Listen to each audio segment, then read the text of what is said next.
सप्त चिरंजीवी यानी कि वो व्यक्ति जो कि अमर हैं और समय चक्र के अंत होते तक वे सभी इसी दुनिया में जीवित रहेंगे। ये सातों व्यक्ति चिरंजीवी हैं, अर्थात इनकी आयु इतनी लंबी है कि इनकी मृत्यु कभी नहीं हो सकती है। ये सभी किसी न किसी वचन, वरदान या फिर श्राप के कारण ही आज तक इस दुनिया में जीवित हैं। ये सातों व्यक्ति भगवान कल्कि के जन्म लेने की प्रतीक्षा कर रहे हैं और उनके जन्म लेने के पश्चात ये सातों व्यक्ति उनकी सहायता करेंगे और युग परिवर्तन में एक बहुत बड़ा योगदान भी देंगे। इन्हीं चिरंजीवियों में से एक हैं विभीषण जी। मुझे इस बात का विश्वास है कि आप सभी विभीषण जी के बारे में जानते ही होंगे, किंतु क्या आप सभी ये बात जानते हैं कि द्वापर युग में विभीषण जी आखिर पांडवों से मिलने क्यों आए थे और तब भगवान श्री कृष्ण ने किस प्रकार पांडवों की सहायता की थी? ये सब कुछ जानने के लिए इस वीडियो को पूरा अंत तक अवश्य देखिएगा। वीडियो की शुरुआत करने से पहले एक बार सच्चे दिल से जय श्री राम और जय श्री कृष्ण अवश्य कहिएगा। आपके अपने चैनल हिस्ट्री ऑफ गॉड में आप सभी का बहुत बहुत स्वागत है। अगर आपने अभी तक हमारे चैनल को सब्सक्राइब नहीं किया तो हमारे चैनल को सब्सक्राइब कर दीजिए, इस वीडियो को एक लाइक कर दीजिए, बेल आइकन आएगा उसे ऑल पे सेट कर दीजिएगा ताकि हमारे लेटेस्ट वीडियो सबसे पहले आपके पास पहुंचे। विभीषण जी महर्षि विशर्वा और कैकसी के पुत्र तथा रावण के छोटे भाई थे। उन्होंने लंका युद्ध में अपने भाई का साथ ना देकर भगवान श्री राम का साथ दिया, अर्थात धर्म का साथ दिया। इसी बात से प्रसन्न होकर भगवान श्री राम ने विभीषण जी को लंका का सम्राट बनाया और अपने देह त्याग के समय भगवान श्री राम ने उन्हें इस धरती में रहकर नैतिकता और धार्मिकता बनाए रखने के लिए और दुनिया भर के लोगों का मार्गदर्शन करने के लिए उन्हें इस महायुग के अंत तक जीवित रहने का वरदान दिया, अर्थात चिरंजीवी होने का वरदान दिया। वे आज भी लंका की किसी गुफा में या फिर किसी अन्य आयाम के भीतर तपस्या में लीन है। रामायण के पश्चात महाभारत में भी विभीषण जी के होने का उल्लेख मिलता है। ऐसे में ये प्रश्न हमारे मन में आता है कि विभीषण जी की क्या भूमिका थी महाभारत में और जब उन्होंने भगवान श्री कृष्ण को देखा तो आखिर उनकी कैसी प्रतिक्रिया रही? दरअसल जब पांचों पांडवों का विवाह द्रौपदी से हुआ था तब पांचाल पर पांडवों का अधिकार हो गया, जिससे कि वे और भी अधिक शक्तिशाली बन गए। जब ये बात धृतराष्ट्र को पता चली कि पांडव जीवित हैं तो उन्होंने पांडवों को हस्तिनापुर बुला दिया, किंतु पुत्र मोह के कारण वे युधिष्ठिर को हस्तिनापुर का महाराज नहीं बना सकते थे। तब अंत में ये निष्कर्ष निकला कि पांडवों को खांडवप्रस्थ की भूमि दी जाएगी और वे वहीं पर शासन करेंगे। परंतु खांडवप्रस्थ कोई साधारण स्थान नहीं था, अपितु उस स्थान पर नागराज तक्षक का शासन था और इसके अलावा स्वयं इंद्रदेव ने भी उन्हें खांडवप्रस्थ की रक्षा का वचन दिया था। तब पांचों पांडवों ने मिलकर तक्षक नाग को परास्त किया और अंत में अर्जुन ने देवराज इंद्र सहित कई सारे शक्तिशाली देवताओं को भी परास्त किया। इसके पश्चात भगवान श्री कृष्ण के कहने पर मायासुर ने पांडवों के लिए एक भव्य महल का निर्माण किया और इस प्रकार खांडवप्रस्थ बना इंद्रप्रस्थ। इंद्रप्रस्थ के निर्माण के कुछ समय उपरांत युधिष्ठिर ने राजसूय यज्ञ करने का निश्चय किया। तब इस यज्ञ को पूर्ण करने के लिए चारों पांडव अपनी अपनी सेना लेकर चारों दिशाओं की ओर गए। अर्जुन उत्तर दिशा की ओर गए, भीम पूर्व दिशा की ओर, नकुल पश्चिम दिशा की ओर और सहदेव दक्षिण दिशा की ओर गए।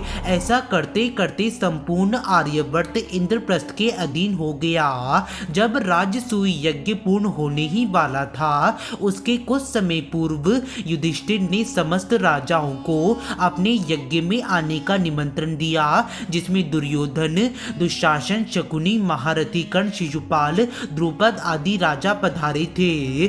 महाभारत के कुछ संस्करणों के अनुसार युधिष्ठिर के राजसूय हुए यज्ञ में विभीषण जी भी पधारे थे। वहां उन्होंने इंद्रप्रस्थ और पांडवों के भव्य महल के दर्शन किए थे। इसके पश्चात जब वे राजसभा में पधारे तो उन्होंने देखा कि सभी राजा युधिष्ठिर के समक्ष नतमस्तक हो रहे हैं। वे सभी राजा युधिष्ठिर को स्वयं से ऊपर मान रहे हैं। इसके अलावा वे सभी युधिष्ठिर के समक्ष अपना शीश झुकाकर खड़े हैं, किंतु विभीषण जी ने ना तो उनके आगे अपना शीश झुकाया और ना ही उन्होंने युधिष्ठिर की सत्ता स्वीकार की। जब वहां मौजूद राजाओं ने ये सब कुछ देखा तो उन्हें बहुत ही ज्यादा आश्चर्य हुआ और उन्होंने विभीषण जी से इसका कारण पूछा। तब विभीषण जी ने जो कहा उसे सुनकर सभी राजा बहुत ही ज्यादा चौंक गए और उसके बाद जो हुआ उसकी किसी ने भी कल्पना नहीं की थी। पूछे जाने पर विभीषण जी ने कहा कि वे भगवान श्री राम को अपना आराध्य मानते हैं और उनके अतिरिक्त वे किसी अन्य के समक्ष अपना शीश नहीं झुकाएंगे।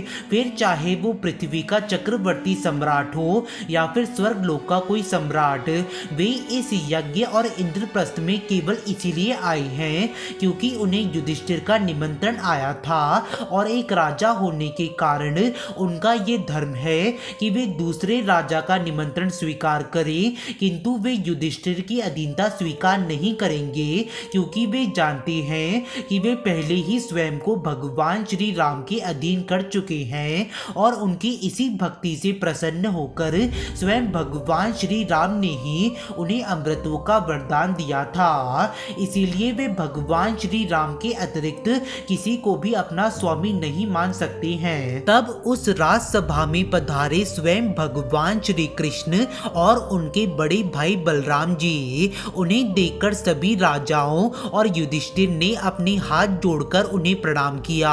इसके अलावा अर्जुन उनका स्वागत करने के लिए आगे बढ़े। वहां सभी राजाओं ने भगवान श्री कृष्ण के समक्ष अपना शीश झुकाया, किंतु विभीषण जी ने ऐसा नहीं किया और भगवान श्री कृष्ण ने उन्हें ऐसा करते हुए देख लिया। दरअसल श्री कृष्ण रूप में होने की वजह से विभीषण जी अपने श्री राम को नहीं पहचान पाए।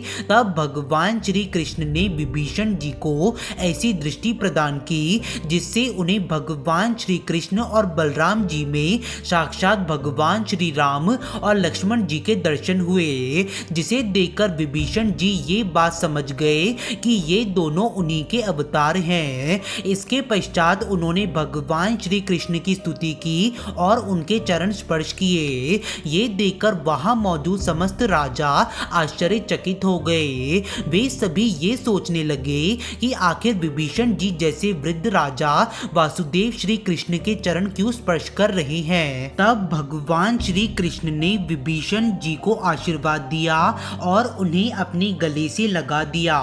इसके पश्चात भगवान श्री कृष्ण युधिष्ठिर के समक्ष गए और उन्होंने युधिष्ठिर को प्रणाम किया।